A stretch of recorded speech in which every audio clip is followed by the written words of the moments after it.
ফুচকা, চটপটি, ভেলপুরির মতোই মুখরোচক খাবার পানিপুরি, যার নাম শুনলেই মুখে পানি চলে আসে। সুস্বাদু এই খাবার যেমন মজাদার তেমনি বেশ পুরনো।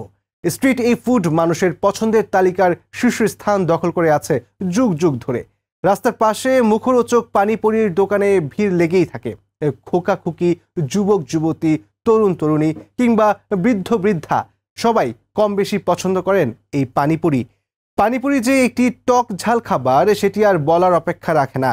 স্বাদ বাড়াতে টকের ধরনে আনা হয় নানা পরিবর্তন। কোনো কোনো দোকানে মেলে একাধিক ধরনের টকও।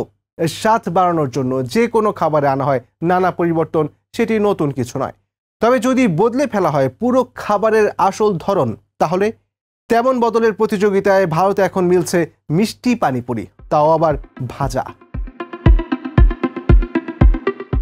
সোনায় মোড়ানো, রূপায় মোড়ানো, মুচমুচে ভাজা পানিপুরি।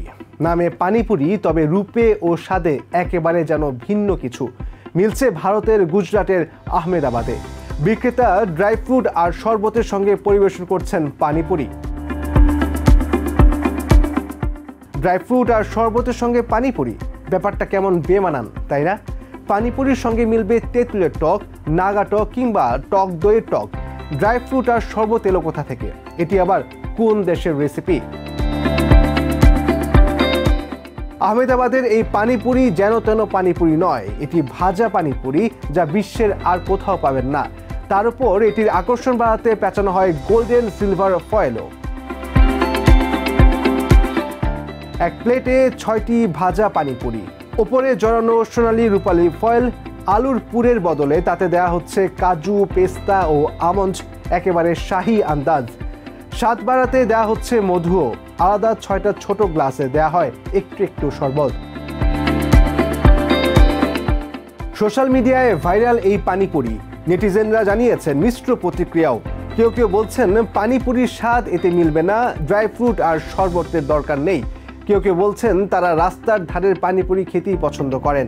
সোনালী রূপালী ফয়েল কোটিং দেখে একজন তো লিখেছেন এর নাম দেওয়া উচিত ছিল বাপ্পি লাহিড়ী পানিপুরি। নেটিজেনরা যাই বলুক, এটি যে আদতে পানিপুরি না সেটি তো বোঝাই যাচ্ছে। মিষ্টি এই খাবার মিষ্টি প্রেমীদের মন ভরাতে পারবে, তাতে সন্দেহ নেই।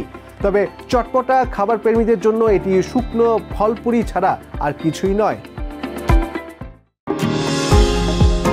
নিউ ইয়র্ক থেকে সম্প্রচারিত TVN 24 টেলিভিশন বিশ্বজুড়ে বাঙালির কণ্ঠস্বর।